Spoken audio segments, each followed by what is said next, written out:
in a really long time. He lives in Connecticut. And so we had to get up out of the seats a lot to go walk around and catch How old's up. the kid? 5. Okay. So it's like he wants different foods to nibble at every basically 2 innings. So I was like out of the seats a lot, roving around. He got the tickets, which was very novel. I don't think I've not been the person who gets the tickets unless I'm going with a company in maybe more than a decade plus. Yeah. So he grabbed the tickets early. We were up in the 500s, which, by the way, I hadn't sat there legitimately in at least 10 plus. I think the last time I did Oh, really? I do it like once or twice a year. No, I haven't done it since the 2015 playoffs. It's the only way you can get big groups. Like if you're going with more than a group of 4. Like you got like big groups still? Sometimes. Wow, lucky you. I don't have big groups anymore. I got max 3 friends I can get to a ball game at one time. Now, there's like usually a weekend a year where enough friends are in town and want to line something, or one guy's in town and he wants to line something up. Yeah. So you can get a group of 8 or whatever. Although even right now, like everything's sold out through like the middle of September. I know, it's crazy. We got a bunch of friends in town, like out of town bands when Pop have the Jimmy Eat World show. Okay. And they were like, hey, can we get like a big group? I'm like, nope, we can get resale. But that's always the most disappointing thing is when people reach out to you when you work in sports and they're like, hey, can I get tickets to this thing? And I go, no. It makes me feel like the smallest of the small, most insignificant guys. It's like we wield the least amount of power possible in terms of getting tickets. Yeah, but when that gets dialed down to 0. Yeah, it's a humbling experience. It's like, nah, I got no juice. I'm not with important you. whatsoever. I'm with you going to a secondary ticket market. I got to say, though, I was shocked at how good the sightlines were and how quality the ticket was. And I really enjoyed it. The only part of the ball game where I thought in the moment it was because of my seat or because of the child, and I was blaming the not paying attention, was the 4th out rule or the timing play, which sent me into. So I want to walk you through being there for me. So, by the way, I assumed you were at the game with McKee because McKee was texting me for like, what's going on here? And I had a few people at the game messaging me being like, what the heck? So I'm sitting there and I'm with my friend and the Jays get the second run of the ball game. So we're up 2-0 and we're talking to the kid about how, hey, we're up 2-0. We're trying to keep him engaged, right? Because we know he's he's 5. Yeah. And now it's approaching 9 o'clock. It's his bedtime. Hey, we don't want you spazzing out and dipping from the game. Because the second he starts to melt down, it's over. The second there's a 17-minute delay with no action. And guess what? That's actually what ended up happening. But the two base runners get on. And I'm like, all right. They make the first out. Who was it? It was the catcher, Wong, or was it? I think so. Or was it Sogard? No, Wong had come out because of I think it was Sogard that hits to Vladdy. Yes. And they make the play at second base. Yeah. Now there's runners on the corners, 1 out. And for a brief moment, I'm like, they're going to be able to get a sac fly. And we're explaining to the kid, like, any ball in the air is going to score that runner. And it's going to be 2-1, but we need to get this out. We're like, we just need to get this out. Ball gets hit in the air. We say, see, he's going to score. And all of a sudden, there is no score. It's like Simeon Woods-Richardson is celebrating, and the Blue Jays are walking off the mound, and I'm extremely confused. So now I'm thinking, oh, Sogard must have lined out, and they made the play at second. But the whole time, I was like, there was a runner at first base. Yeah. Like, I'm again, my view of the stadium is like pretty much directly behind home plate between first and home. So that's all I'm seeing. I'm like, did they intentionally walk someone and I just missed it? And so there was the second out and that was a double play. And I'm looking around at other people in the stands and I'm saying, what's happening? And they're like, the Jays got the outs. I'm like, yeah, this is weird. Something has happened. But the Blue Jays are off the field. And it's just like things are moving forward. And all of a sudden, my group chats, like the Blue Jays group chats that I'm in, yes, McKee was one of the people that's, firing in the messages going like, what's happening here? And I'm trying to come up with theories. And I've got no idea what's going on. It's the most confused I have ever been at a ball game by like the factor of a billion. There have been times where, I've been in the concession stand, something's happened, and I've had to rush back and figure it out what was going on. There has never been anything like this. So the delay happens, people are standing around, and everyone's just like at this point spitting out theories. Yeah. And I said, I was like, they must be just reviewing if the runner crossed before, before the out was made. I had no idea about the tag play though until later. Well, we also, I don't know if you knew this live, but the other thing we were working through is that, and so I was watching on the television broadcast. Yeah. So what Dan and Joe were first working through was the Red Sox were complaining that the scoreboard at the arena showed 2 outs. Which is, by the way, controlled by Major League Baseball, not the Toronto Blue Jays. And it is unofficial. You are responsible. You have a first base coach, a third base coach, a dugout. Of course. The in-arena scoreboard is unofficial. Can I give you a quick take on this?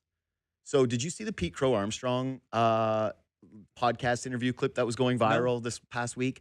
He was doing this. He had this take of, you can't be locked in 100% of the time or you'll burn out. And it's a very PCA take to give, right? Where it's like he's very much like he's wearing a beanie in a podcast studio and he looks like the broiest of all bros. Yeah. His nickname is PCA, for God's sakes. Yeah. I think that he's like the son of the lady who played not Bull Durham, Little Big League. The mom and the mom of the kid who inherits the Minnesota Twins and dates the first baseman. That's his mom in real life. Mom. Yeah. So he's got the I've been a ball player, been around ball my whole life kind of energy to this guy.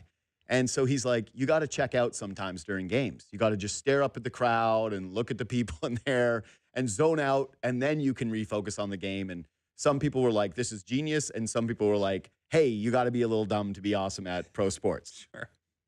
That reminded me of that moment because I'm sure he's referring to like, I just came off the field and I'm up 7th this inning. Sure. So not I'm on third base. But not, of course. No. So the levels of egregiousness in that play, obviously the Red Sox base runners, because they could have just easily scored a run and continued the inning and like them blowing it. But also Simeon Woods Richardson celebrating the out, turning around and doing like the fist in the glove, walking off the out. I was like, you're the one collecting the outs most directly. Yeah. You also blew the count. Yeah. How do you not know what you were pitching for?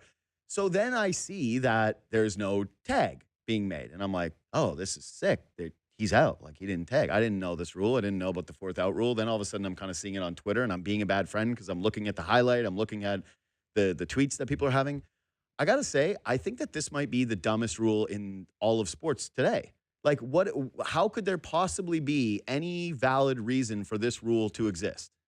That's the best question, is why would it exist this way? Like, given the way the rule's written and how it was applied, like, it was like, it's okay, it's applied right.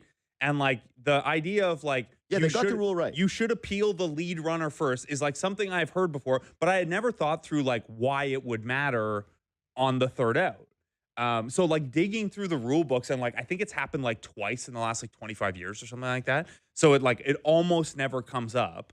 By the way, I do like that element of it, especially since the Blue Jays won. Yeah. Like, had the Blue Jays lost or the Red Sox had tied it, like when Varland gives up the leadoff double, I'm thinking that run's going to come back to haunt, and I'm just furious. Well, so even like, say the Jays win in extra innings, right? And their bullpen's so taxed, and then they lose today. Even that would have sucked. Exactly. But the fact that it went the way that it did, I'm thrilled that I was there for that game. And I feel like a lot of people are going to remember that rule now in Toronto. It's the 4th out game. We're going to be, us and Red Sox fans are going to be the only fan bases in all of North America that understand the 4th out rule. Yeah. Now, none of us will be able to explain why it actually is that way. So, like, for anyone who does it, like, there is a difference between a force out and an appeal out. The out is not automatic if you don't tag up. Like, you could take that risk every time if you wanted to bet that the team just won't appeal to the base after. And where the Jays were mad was, like, they claim the umpire said, okay, inning over, run doesn't count. By the way, it did kind of look that way. Yeah, there was like the all 22 cam. Yeah. It's you can't really see the umpire. I'm just saying that do anything. The shot that's down at first base when they're getting the out and Rafael is standing there looking so pissed off. Yeah. That to me is like, you guys are out. It's over. My only, and I agree with the Blue Jays that they didn't, and Scherzer was like kind of losing his mind and told Hazel after, like, we didn't get the chance to appeal. And this is where like that umpire who was so scared to use the in-house mic and was like, dude, he should have had to go and explain it. Like when he went on mic to explain to the crowd, Max Scherzer should have been allowed to stand like right in front of him And like, you got to explain it to Scherzer. Because Scherzer said he'd seen this before. Okay. This is via Hazel, but said he'd seen it before, but he didn't think the Jays had the chance to appeal because the umpire waved the inning off. My only thing that I would say counter to the Jays is, if that runner on third is still making the effort to step on home plate, like just go to third just in case. Like it shouldn't. And like in that situation, I probably wouldn't. Like Charles McAdoo said, like he didn't realize until he got back to the dugout, like, oh shoot, like. But that kind of gets to the point though, where so people do this all the time, right? But usually it's for something a lot more simplistic, where it comes down to, hey, I think it was Jalen Hurts a few years back where he publicly admitted that he didn't know the overtime rules in football. Yeah. And everyone goes, well, they change every year. So that's fair. But in that moment, people were apoplectic going, how could you be a quarterback in the NFL and not know the rules? I don't know if everybody on that diamond, considering the umpires themselves were confused, should know about that rule. That being said, the one part that and that's why I have Simeon Woods-Richardson in the blame tree of that inning, is that it's like the Red Sox runners didn't know there were 2 outs. Simeon Woods-Richardson didn't know that there were 2 outs. You got to have somebody on your diamond screaming, being like, third. Yeah. Somebody on the Blue Jays, like they're accountable for that mistake as well. One of the assistant coaches or something like that. Somebody's got to be communicating something. In fact, hey, I know Max Scherzer's pitching better lately, but ultimately, I think that the market desperately wants this guy to be a part of the team moving forward in some kind of managerial capacity. I don't know if he's interested in that. I don't know if he'll be willing to do that with the Blue Jays.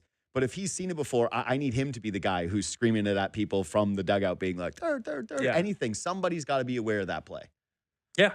Yeah. Someone like, and that's, I don't know. It's like how there's a coach on every NBA bench who's like just responsible for counting the fouls and making sure the scorekeeper doesn't have it wrong. Totally. There should be one guy who's just but like, I get it. Like to PCA's point, to everyone's point, and like the Red Sox screwed it up too and didn't know. And like Chad Tracy was like ripping them after the game for like not being aware of the out situation and stuff. Like no one comes out of this looking good except like the 3 people on Twitter who are immediately like, well, rule 5.09 bracket C-B. Congratulations to them. Yeah. Their Super Bowl. What a moment for those people. Yeah.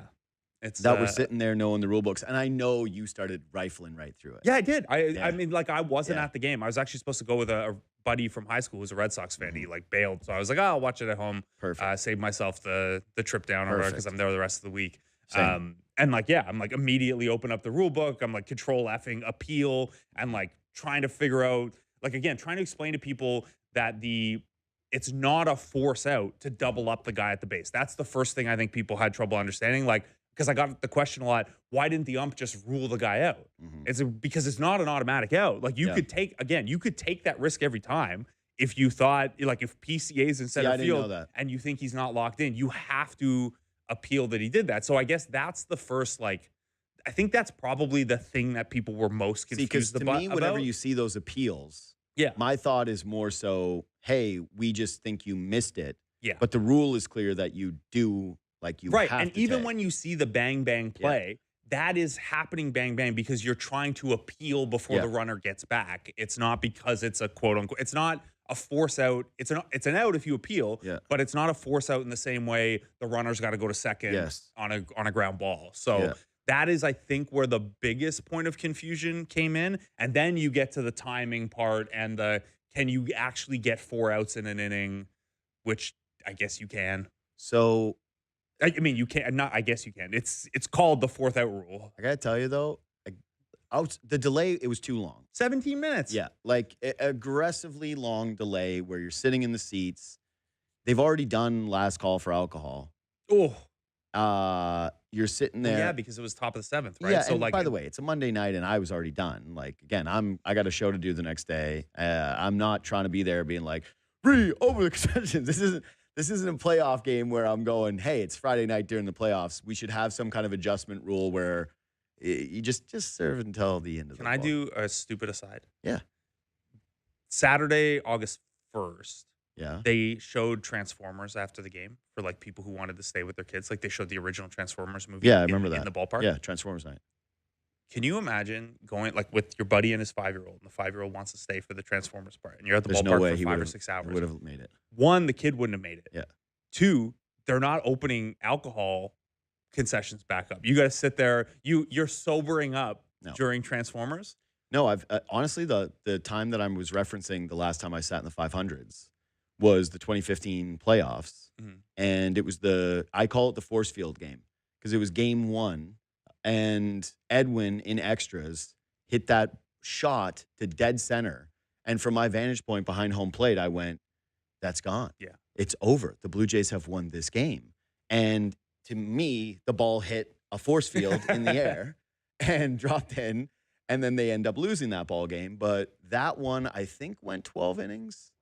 And I remember I sobered up in my seats. Yeah. Because I was so excited. I was like doing a pre-drink beforehand. I'm drinking at the ball game. And then all of a sudden you're sitting in the seats and it's like an hour and a half since the alcohol sales have shut down. So I've always thought they should open it back up for extras. And then I think of the Edwin wildcard walk-off. It's like if they had reopened alcohol for extra innings, I would have died. See, to me, though, it's like you can't bring the container outside anyway. Yeah. And so, like, open her up.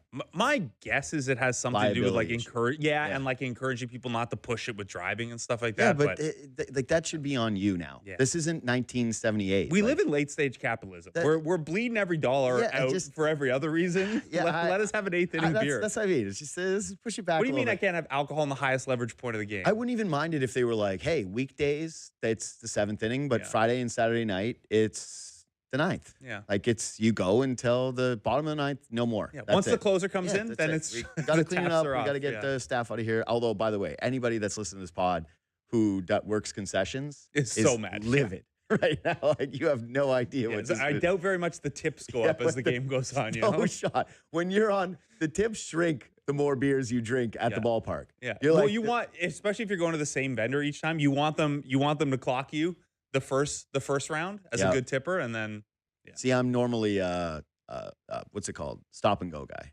Yes, or it's like I love going because they've got great selection. You're in, you're out, you grab it for somebody else. Like it's perfect. It's one of the greatest inventions of all time. Yesterday was closed. Did they have one at the 500 level even? No, I don't think so. I think it's 100 level outfield, right? Maybe they did, but yes, the one in the 100 level outfield yesterday, I walked right by it. Because I was like, I felt like I was taking crazy pills. I'm like, this is here. Where is my zone? And then I noticed a huge black curtain surrounding it. If you're going to scan my face and take all my biometric data, at least let me jump the line. They got it. It's over. That's that's long gone. Anyway, okay, so I think we've covered this, but I'll close it with this. I think that having those kinds of mistakes, those kinds of moments, those rock.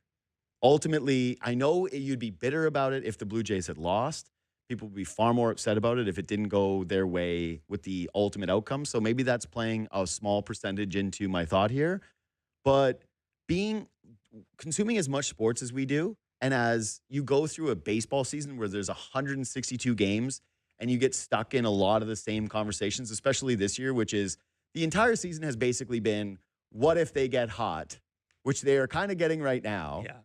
And to break that up with something like this was exhilarating. I loved it. As someone who does a 2-hour baseball show every day, yes, absolutely. I can get I'm not going to, but I could get a whole show out of that today. It's also like the element of, and I realize it's not like someone hitting 2 grand slams in the same inning, but like baseball is always going to have things that you've never seen before, like weird things to score if you score in your book that you don't know how to do it.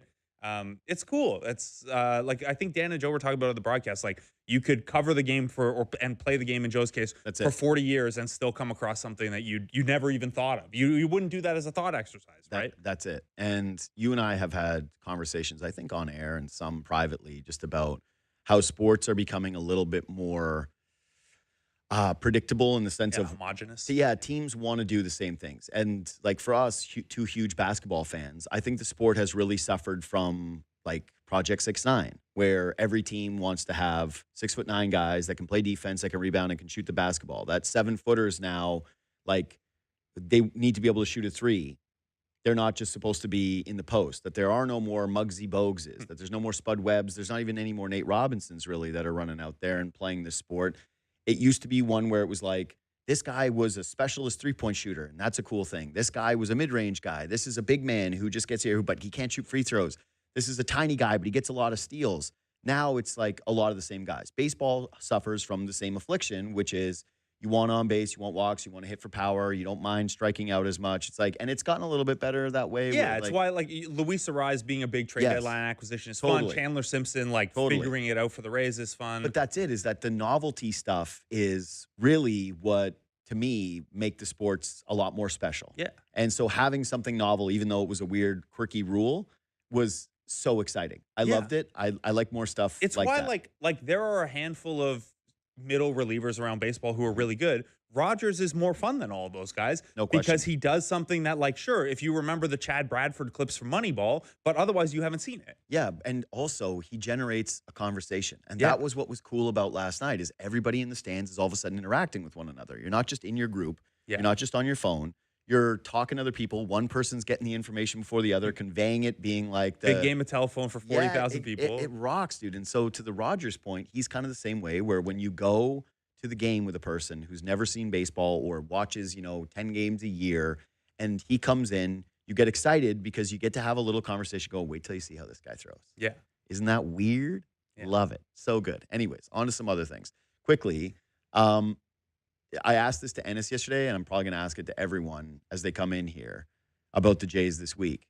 Do you have a theory as to why things are changing right now? Is this just like a little bit of regression to the mean? Some teams aren't scoring off them. Like yesterday, Jameson Taillon pitches well enough where they hold the Red Sox to 1 run, a guy that was DFA'd. So, like, there's an element of luck involved in all of this. But what are you putting this down to? Because the Blue Jays do seem a lot more locked in lately. Yeah, I think there is an element of luck. Like, it's baseball. That stuff is going to happen. But, like, they're 9-5 against, like, a pretty strong run of competition. And it started with the Nationals, and they're not that good a team. But they can really hit. They can really put runs on the board, and the Jays got them before they traded a handful of guys away. So you got kind of the best of the Nationals. And then everything else has been against pretty good teams. So you're not going to luck your way to all that. Like the Red Sox got lucky on their 15-game winning streak. It wasn't all luck. You gotta do some things well. So I think probably I see the luck side more on like Jameson Taillon and Simeon Woods Richardson give you 7 innings with 1 run allowed. Like that's where kind of, no disrespect to those guys, but like the quality of stuff does not suggest those 2 guys are going to shut down the hottest offense in baseball. So there's a little bit of good luck there. I mean, it goes a long way that Dylan Cease has just been like the best pitcher in baseball for a month as well. Like once every time through the rotation, you're like, yep, that's a win. Like even today, it's like the Red Sox are the hottest team in baseball. He one hit them last time he saw them. So that's part of it. And then probably the most tangible thing is they're back to playing good defense. That's it for me. And I don't know, like Varsho had been playing okay, but the arm wasn't there. Lucas has started playing better. Ernie has gotten back to playing a little bit better defense. I thought Okamoto was mostly fine, but like Josh Smith looks pretty good at third base. So I don't really have an explanation for why that would be the case, especially like as we get further in the season. They're playing 30 games in 31 days. Like it's not like guys are getting better rested at this point. But the most notable thing to me is like they've really cleaned up the defense. You know, when you're at a concert and the band plays a song that you don't really like, they start to go into a portion of an album you're not a big fan of. That's the time to go get a beer. Yeah. That's what Josh Smith is to me when he comes up to the plate. Yeah. I'm like, oh, this is the song we don't like. Let's go down now. Let's beat the crowd because we're going to watch Josh Smith. Wait, did they just say they're playing some new stuff? Yeah. Oh, I'm out of here. Yeah, bingo. That's exactly what he is to me. Yeah. So the defense thing is huge. Yeah, like it's not like they're putting up crazy. Like I think they're averaging exactly 4 runs a game over this 9-5 stretch, and a bunch of those games have had extra innings. So 4 runs a game is like dead last in the league anyway. And then also you've had extra time to score those runs. So it's nothing. There's nothing happening offensively. But that's it. Is like you're making these plays defensively, and you're sticking around in these ball games, which is creating an atmosphere where the at-bats are more precious. So guys and a lot of it is just like the Nathan Lucas dudes or Ernie Clement, where it's bat to ball. Like you have these kind of hitters who are able to make contact and keep at-bats alive and stretch them out and have the feeling of, hey, these games are actually tight now. You're able to keep your run suppression down. Now everything feels like it matters a little bit more, and this is a team with playoff experience, like a lot through the lineup. And I do wonder if a lot of this is just like intangible stuff where they're going, we've been in these big games, we've been in moments where there's pressure, and we don't mind this kind of baseball. And like even if it's not intangible, there's like a potential snowball effect where like this offense is not good enough that if they get down 5-0 in the first inning, you're thinking they're going to come back. They've done it once or twice, but like if Cecil has a 5 spot in the first tonight, even with Patrick Sandoval on the other side, I don't think anyone's thinking the Jays are going to be able to hit their way back into that game. But this is a team that could very much convince himself if they get down 1-0, they can. And I know that sounds silly because that homestand where they lost 6 in a row, it was like they got down in the first inning of every one of those games and couldn't come back. But like the style of baseball that they're going to play, and by the end of last year, they ended up being a team that mashed a little bit. Like they were average-ish with power, and then when you factor in how good they were at hitting for average, they're a really good offensive team. But for like the first half of the year, it was a lot of like 2-1, 3-2 kind of stuff. Hey, look at the defense, look at the base running. We're not stealing bases, but we never make a mistake on the base paths. The Yankees are going to make an error. We're going to take all that 90 feet and maybe another 90 feet, and we're gonna punish them for it. I think they're just like, when you don't have especially when you don't have like the upside slug in your lineup, that's the kind of game you have to thrive in. And if your pitching gets like 10% better and your defense gets like 20% better, and suddenly those 5-run deficits are 3-run deficits, maybe you just can get back in those games more. And like, whether that's like actually you can get back in the game or you just feel like you can get back in the game a little bit more, you don't do the hang the head thing when it's like, oh, we need 2 big shots and to get a bunch of guys on base. That's not going to happen.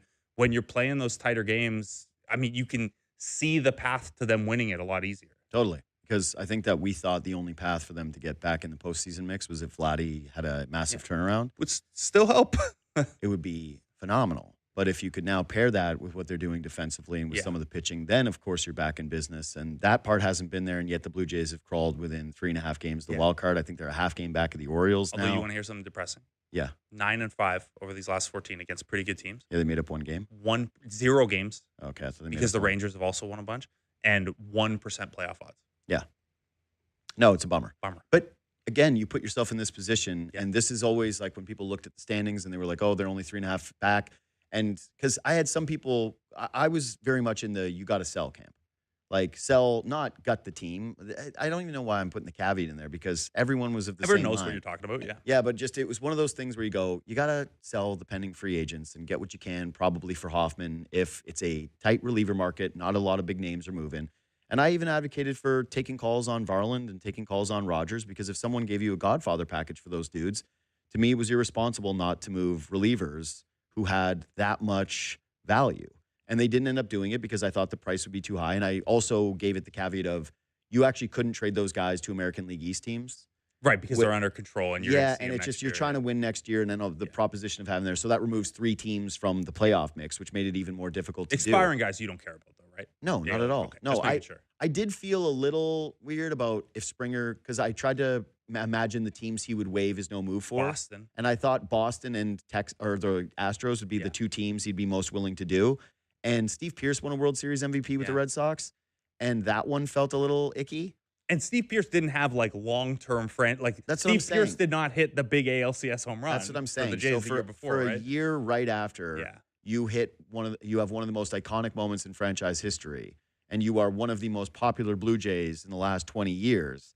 To then go to the Boston Red Sox and be a part of them even winning a playoff series would feel disgusting to me. I would hate that. So I was kind of like, you don't need to move Springer. If he goes to the Astros, fine. Sox, I was not really a big fan of. Okay, so Dylan, now stats guy stuff, then we'll take a break and talk Kawhi. So number 1 is Dylan Cease tonight. You mentioned Drew Ace. He's just like he's winning ball games. It feels so bad when he loses them, like the last game where they blow the lead, and you're going, come on. How can this happen when this guy's pitching so well? Do you have a favorite Dylan Cease stat? I do. I have. It's kind of a 2-part set. One kind of speaks to his growth this year and how he's gotten a little bit better. And this is lowering the bar a little bit, but keep in mind we're in 2026 and the soyification of innings counts and stuff like that. Averaging 6 innings per start for the first time in his career. Yeah, awesome. Was one of the things we all talked about coming in. Like maybe the number 1 thing. The other one, and this is more of a baseball-wide trend. Yeah. He is the first pitcher since 2022 to be averaging over 100 pitches a start. Unbelievable. They can just, and I know like 6 innings and 100 pitches, those are not high bars, but the first guy in 4 years to go out there and give you 102 pitches a start, and like you do not have to look, like when he's at 90 and there's 1 out inning, you don't have to be looking in the dugout. Nope. And I think that like that's a small thing, but it is in 2026, it feels enormous that a guy is averaging over 100 pitches and you're not worrying about, oh, he's coming out for the sixth that at 85, get someone up in the pen. So earlier in the season, when he was it felt like almost every Dylan Cease start was him getting out of a jam in the first inning. Yeah, 25, 30 pitches. Right. And then he would still make it to the sixth inning, and you'd go, God, that's huge. But if you recall, at the beginning of the year, the bullpen was also extremely heavily taxed. Yeah. We're focusing on that now, and I do think that there's a little bit of Varland nervousness amongst Jays fans. Yeah. And the stuff is still there, but it's been a couple blips. Yeah, lately. And even yesterday, like when he gave up the leadoff double, it didn't feel shocking the way that some of the other ones have. Like now you're starting to get a little bit more, guys are getting on versus Louis Varland, whereas it just felt like, hey, you get to the seventh inning and the Jays have a lead and it was Hoffman, Rogers, Varland, that the game was essentially over. That and it was the Bregman home run too, like his first blown save. Yep. Only the second home run he gave out. It's like he bleeds. Yeah, and he had the one where it was a non-save situation, but like a few days earlier, it unraveled. Yeah. Yeah, and it's just like it's over, and just it hasn't felt as good lately, but whatever. To have a guy in this rotation, especially that has dealt with so many injuries, has had so many guys have to come in here, the Simeon Woods Richardsons, the Spencer Miles bullpen games, the Patrick Corbins, now the Jameson Tyones, to have someone who can give you 100 pitches and get you through 7 now is massive for this team. And you think about it today, how needed it is, not just the win, but for him to give you some length for a beleaguered bullpen. It's huge considering what he was in San Diego, which is, you know what? He might give you 6, but more likely than not, he's going to give you 4 2/3. Yeah, he was kind of right-handed Blake Snell, where it's like, the ERA and the strikeouts per 9 are going to be good enough to have you in the Cy Young conversation. But when it comes time to compare the innings total at the end of the year, Schlittler's Cease has almost caught him up in innings, but Cease had that IL stint. But Snell would sometimes have it, and it's like, and I know he's won 2 Cy Youngs, but it would always be like, his numbers are way better, but he pitched 30 fewer innings. Totally. My favorite was from your boy, Jonah Beardmom, where Blue Jays' highest single-season Ks, minimum of 60 innings pitched, K percentage, sorry. Dylan Cease is now number 1. 36%? 36.5%, which is ahead of all the rest of the list is all relievers, obviously. And here you have a starting pitcher that is just like, I get tons of strikeouts as though I am a high leverage. You know what it honestly feels, and I think this probably only feels like this because he struck out 12 in a one-hit game. But there is no pitcher over the years that I've been more certain was going to be this guy than Brandon Morrow. Yeah. And I know the strikeout environment in the league has changed, so Cease's strikeouts per 9 numbers are better than Morrow's. Yep. But at the time, Morrow led the league in Ks per 9. Yeah, every year we thought if you could stay healthy, he could win. And this is what it feels like I was waiting for 15 years ago with Brandon Morrow. Okay, last stats guy thing. So this might be a little too online, but I do feel as though it's starting to bleed out of just the Twitter sphere. And I know that sometimes you get into the echo chambers thing, and my social media is obviously a lot more geared to baseball than the average person. But this graphic went viral of Taylor Walls and Kyle Schwarber. Yeah. And it shows all of Schwarber's statistics, and they all are, they're Kyle Schwarber stats. Yes. And Taylor Walls is the shortstop for the Tampa Bay Rays, who I believe hits 8 or 9 for them. He has, I believe, of anyone who has hit a certain playing time threshold since he came in the league, he is the worst hitter in baseball. Right. And I think this is a baseball reference war, so we're not. Yes. So, and that, by everyone's account who's hardcore about baseball, is like, no, we covet the Fangraphs war more than we do the baseball reference. Yes. This is exactly. We all need this. So I ask your question, but this is where I'm going to go with it. So, yes. So lately, there has been a real conversation of advanced analytics and their value. And I saw one thing, I can't remember who it was. I think it was a Boone, where he was mentioning he doesn't really love OPS because you can go on the IL, like diminishing RBI for OPS. And I actually agree with this a little bit. He's like, I drove in runs. That was my job.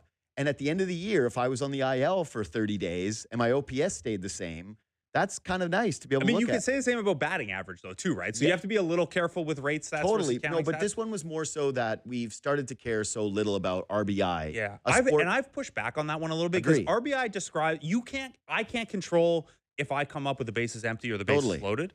I can only control. This is why I like win probability added. And it's the best Varlin stat because it's situational. I don't expect everyone to like, you don't want to teach this 5-year-old kid that you're at the game with, hey, here's how you calculate win probability. Yes, but I do think there's far less looking at guys' RBI, and even the discussion of that being something like who's leading the leagues, who's leading the majors in RBI. Yeah. I used to know that, like, of course I knew that. I knew who was leading in home runs, and I knew who was leading in RBI. And I used to know who was leading in wins. Yeah.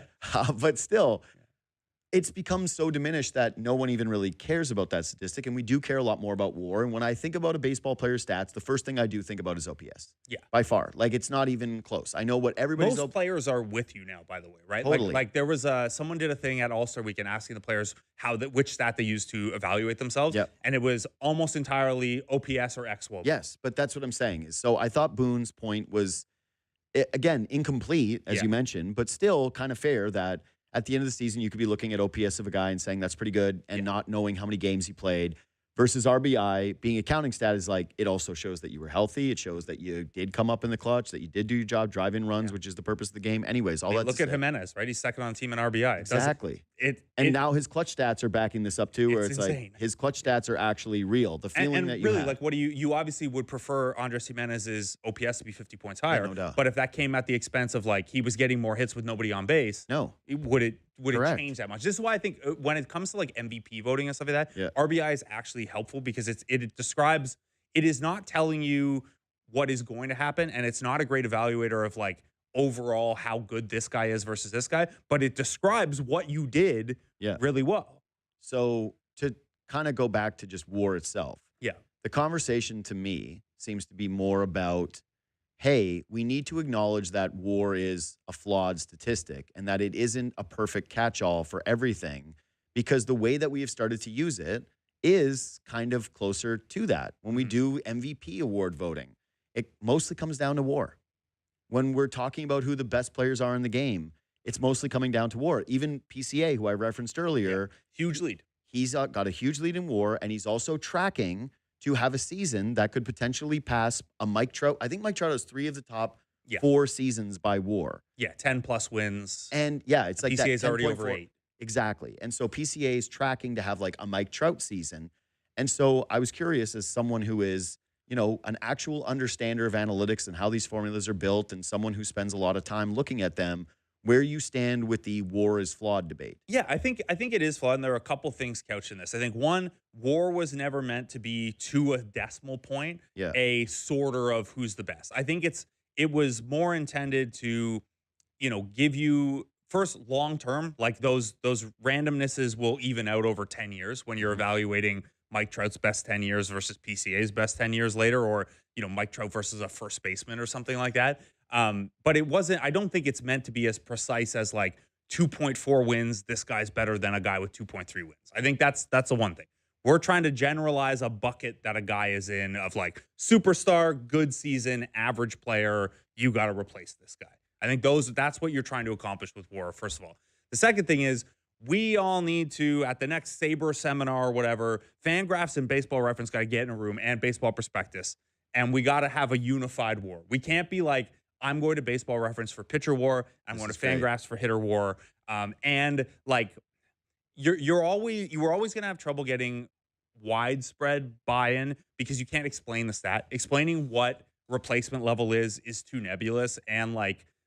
But I also feel like it's come to a point where, and this is probably the number one thing that bothers me about WAR, and why, as much as I use it and as much as I'm a fan, I don't know how good it is for the game at times, because it seems to immediately undercut arguments of who is better than who or who is more valuable than who, because it's like people use it as a defining statistic. So that would be one of the other things I would say at the summit is, hey, we got to be a little bit more open-minded to not just being like, this is the stat we propagate to everyone. If we reset the rosters today and we're trying to figure out how to build a 100-win team, WAR is going to be really, really helpful. Yes. If I'm a 90-win team and I have this hole on my roster, this is why, to use a Jays example, I thought Miles Straw would have trade value at the trade deadline. Yes, and Miles Straw is not a WAR guy. He might get the 1 WAR this year. I think he was 1.8 last year. In his one really good season with Cleveland, he was 3 WAR. But he's like around replacement level to a little above for the most part. But what if you're crafting a 14-man position player wildcard roster or a 13-man ALDS? Myles Straw's role is very, very obvious. WAR does not do anything when you're like, I need a guy who can replace my lumbering left fielder bat in the 8th and 9th inning and pitch run for him. Like, that's not so. Like, it's one thing if we're talking MVP stuff, but at the like individual, this player versus that player, who makes sense as the 13th man, that's not what it's for. Like, we can't be. You can't use a catch-all that's designed to evaluate everything situationally. I think that's really well said. Yeah. Just when it comes to MVP voting, even. Yeah. It's like. No, I think last year, I think they blew it with the Cal Raleigh thing. Like, if I had an MVP vote, I would use the WAR, and this is what I do with like the rate stats in basketball for MVP too, right? Like, fire up EPM or win shares or whatever, and like look at the leaders, and that's how I get my group of guys that I'm going to look through. Yeah. And then, okay, that's it. I just needed to know. I don't want to not consider someone who's in the top 5 in WAR and have a blind spot for them. I'm not saying that. But it felt like last year with Aaron Judge specifically, it was, hey, this is just coming down to the WAR. Which, like, if that was the case, like, treat it like the Rocket Richard Trophy and just like the highest WAR wins. But that's what I mean. And so for Kyle Raleigh to have the season that he had, which was so incredibly special, and for a catcher and with that staff and all of it, I thought that was no good for the game, frankly. That catcher could not win MVP in that season because they were just losing to Aaron Judge, because mostly we were going, tap the sign for WAR, bum me out. Which is such a weird one because, like, in most instances, like, the catcher is the guy getting extra WAR, and it's hard to describe to people like why a 700 OPS Alejandro Kirk is like a 3-win, 4-win guy if he plays the whole season. So it kind of like flipped it on its head, but It's weird. I hated it. All right, let's take a quick break. You can subscribe to this podcast. Reach out anytime at JD Bunkis.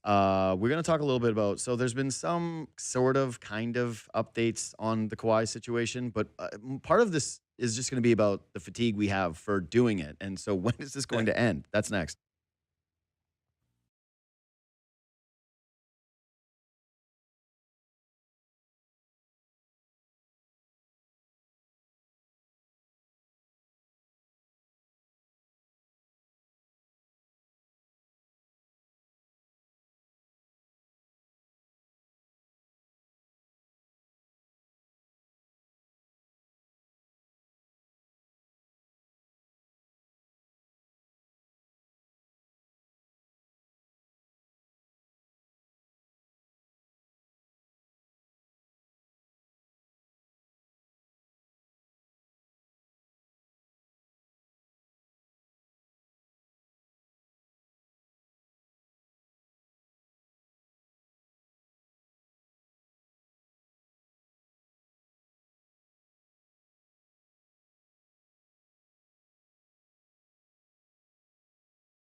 All right, we're back. So more Kawhi Leonard stuff in the news. This is from Jake Fisher yesterday. Quote, sources add the Clippers, meanwhile, are prepared to go to arbitration depending on the severity of the potential penalties that the league office could order after digesting the investigation's complete findings. At a mid-July news conference at the league's annual Summer League in Las Vegas, Adam Silver said he could not provide a timeline for a resolution to the long-running saga, saying only this summer when asked when he anticipates clarity on Leonard's future. There's belief in some corners of the league that the investigation is closer to completion than advertised, and that at some point over the next 6 weeks, there will be a resolution involving some level of sanctions from the NBA against the Clippers, but ultimately clearance for LA and Toronto to complete the Leonard deal. Officially, however, none of the participants involved have publicly indicated how feasible that scenario is, end quote. So essentially here, where we're getting closer to, despite, they're also being reporting that the league knew about the stuff Pablo Torre has been investigating. The newest stuff, yes. The law firm, yes. It was not new to them. Yes, it wasn't new. The Daktronics, yes, which is part of why it's taken so long, is they uncovered new stuff we didn't know about yet. Yeah. And the Rhode Island soccer league team. By the way, all of this to me is so funny because, and I've said this before, this is, of course, there's legalities to this, but there's a huge Occam's razor component where I'm going, do you really believe that Kawhi Leonard, who is taking in all this extra money from Jumbotrons and fraudulent tree companies and a Rhode Island soccer team, that Uncle Dennis was just building the Kawhi Leonard Incorporated, so the LLCs, stuffing all this money away, and Kawhi was oblivious to it, and that he wasn't a part of, we want these deals. We got Jeannie Buss out there publicly. We've had the Raptors already publicly say, investigate this guy. Like, the idea to me that he goes completely unscathed is not overly palatable to me as a basketball fan. I want it as a Raptors fan because I'm like, more Kawhi Leonard games. We cover this guy. But I have found it very, very interesting. Part of this is how drawn out it has been, and that the league allowed a trade to happen and then went, hold your horses, everybody. It's an indefinite timeline in terms of when we're going to figure this thing out. But do you think that this story has taught us anything about the broader landscape of investigative journalism and whether or not fans care anymore? Yeah, absolutely. Like the fact that people are mad at, like, whatever you think about Kawhi's guilt or innocence, or the Clippers' guilt or innocence, or how this affects the Raptors, the fact that people are mad at a journalist doing the work, uncovering these things and doing the work and being like, hey, something's fishy here, and someone blew the whistle to me to like pull at this thread, and this is what I found. That is 10 years ago. This is like what the job is. This is how the Donald Sterling stuff begins to unfold. And like, it's not always going to be like one person speaking out publicly and being like, hey, I'm blowing a whistle. Look at me, whistleblower. It's like the history of this kind of stuff. Go back to like Watergate and stuff. It's like, someone trusts a journalist enough to nudge them to start digging on something. And like, we've really, especially in sports, we've really gotten away from that. And there are obviously a lot of people who do good work in like, as far as like sexual assault and domestic violence and things like that. But like, I don't consider myself like a capital J journalist when I talk about, like, I'm breaking down if they made the right relief pitcher move. That's so I think we've gotten away from like it's lowercase J journalism, and it's uncomfortable to people that someone like Pablo is still doing that work and doing it aggressively.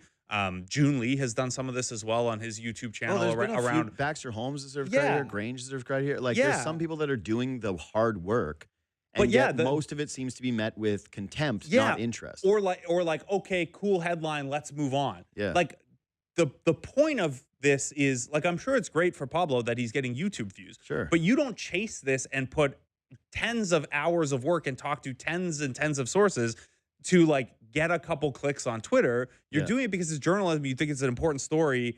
And like, hey, by the way, if a player were to be found as circumventing the cap and the union is put in this uncomfortable, unprecedented situation, it is like a huge sports story with ramifications, not just for the NBA, CBA, but for Major League Baseball as they approach one, for the NFL and the NHL. Like, this is a huge story in terms of the business and labor of sports, and people being like, yeah, give me the trade. I get it. Like, that's it though. By September 28th, the joke I've made is like the NBA has until the Blue Jays are 5 games out of the playoffs to wrap this up.